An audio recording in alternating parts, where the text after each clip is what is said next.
Welcome to ISE 2024. I am Roger Takacs. I am the VP of Education for Lightware. And today we're going to talk about the evolution of our Taurus UCX system and how SDVoE has helped to evolve that system. So first thing we had to do is we have to identify our problem. Obviously, no matter what you do in life, you always have to identify your problem. So our problem today that we're going to talk about is the needs in a universal meeting room. Obviously, when you look at a universal media room, you have a codec these days. You have bring your own devices like computers and things like that. You have cameras and microphones that will be needed, as well as speaker phones. You're going to have speakers, amps, and distribution or DSPs. You'll also have keyboards and mice, and there's a good chance you'll have some sort of wireless presenter, unlike this space right now. This brought us to introduce our first product to meet the needs of these rooms. This is our Taurus UCX product in order to do that. So this product has a wonderful array of inputs and outputs on it. You can see it's got a couple USB-C connections, a couple HDMI connections. There's some USB peripheral ports. There's HDMI outputs. There's some Ethernet connections on the box for different security capabilities. If you use our Dante version, there's Dante. And then there's all kinds of other control capabilities with RS-232 and occupancy sensors and the ability to have control of GPIOs, as well as some service ports and some power. What we're able to do is now put together a room where we look at all of those problems that we identified, and we can have our Taurus in that room connected to the display and connected to all of everything in that room. And then we can automate all of that using some LARA, which is our room automation capabilities inside of the Taurus. So as a standalone solution, it's great when everything's close together.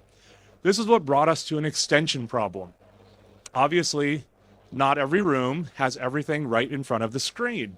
So we needed to extend everything. So the first solution when you need to extend is to look towards cables.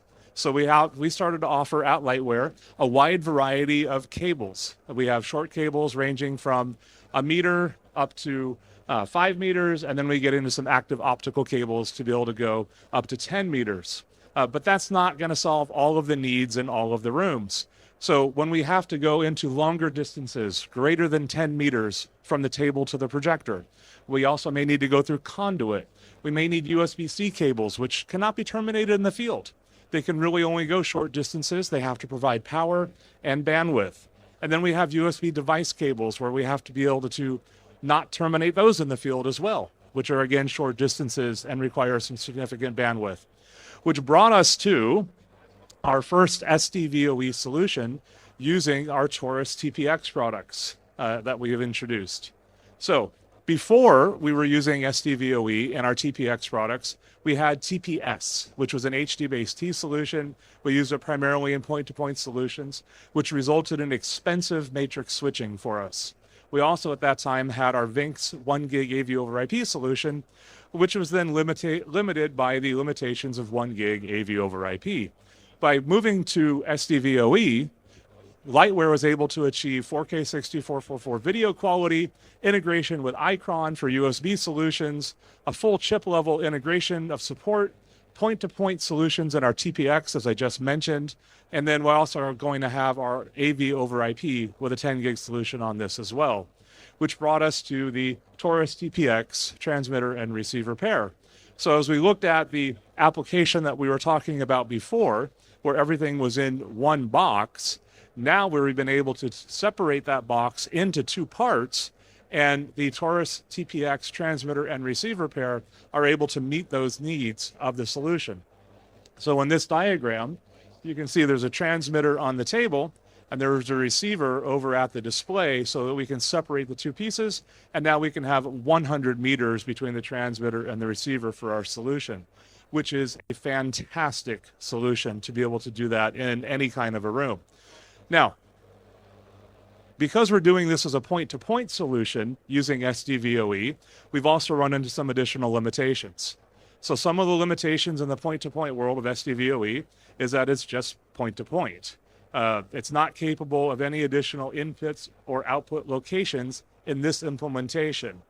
And then in order to do any kind of a matrix switching, we have to do matrix switching in the transmitter box or the receiver box. It can't be added later at this time. So these are some limitations of the current implementation. And then the receiver can only be connected to a single transmitter. To solve this problem, we're now introducing our Taurus TPN, which is doing the 10 gig AV over IP with SDVoE. So in this 10 gig environment now, we're able to do full-featured USB-C and SDVoE with the Icron capabilities over that 10 gig AV over IP network. We've also introducing our DCX version of the TPN products to be able to bring in USB-C with just video and power, also going over that same TPN network using SDVoE technology. What we're able to do is a bunch of interoperability. First is the capability to bring Icron in and do the USB over IP, and where we can have device side for additional peripherals and host side for additional peripherals. And then any SDVoE receiver can function without any of the USB requirements. So for example, in a larger classroom, you can have multiple displays and multiple input locations in a room all together on the same TPN network, which makes it really easy to expand and scale that network and scale the Taurus system as needed. In a conference room, in a very similar manner, we're able to have multiple locations of inputs because now not necessarily every input location needs to have USB capability. So we'll have some locations where we'll have our UCX and some locations where we'll have our DCX products, but everything will be on the network sharing audio, video, and USB distribution. And then of course we also have our divisible space example. And in the divisible space, we can have multiple inputs in one room, we can have multiple inputs in the other room, displays in both rooms as well, in order to create a massive solution using the TPN network along with SDVoE AV over IP. Please come visit us over at Hall 3, 3N750. And of course, if anybody has any questions, we'll be happy to answer them for you. Thank you very much for your time. Enjoy ISE.